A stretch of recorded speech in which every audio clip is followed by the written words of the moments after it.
mo yung... Ay, putang... Jerome! Yung tropa mo! Nandito na naman! Jerome! Ayan na! Dumaan lang ako saglit. Halika dito, bumaba ka! Tignan mo, sino to? Sino ba yun? Ay! Ano nang ginagawa mo dito, tol? Hindi ka man lang nag-text. Uy, nag-text ako sa iyo ah.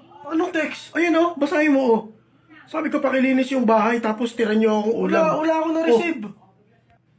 Oh, ano naman kailangan ng tropa mo na yan dito? Ano? Makikita na ka na naman? Makikikain ka? Ha? Ay, putang! Tol, huwag mo naman duluhin yung tatay ko. Kaya mo yung tatay mo ha. Kala mo naman nung natira ako dito, wala akong silbi sa inyo. Eh, wala naman talaga eh. Oo, tol, wala naman talaga. Kapal na mukha mo, gumaganyan ka pa. Naalala ko pa nung ginising mo ako ng 2:00 ng madaling araw para magpakamot ang likod. Ang kapal na mukha mo. Yan.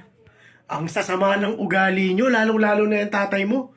May pa-pray-pray pa bago kumain, ganyan ang mga ugali. Ay, punyeta ka, huwag mo akong dinuduro Tol, ha. kaya lang naman kami napalapit sa Diyos. Dahil sa'yo, hiling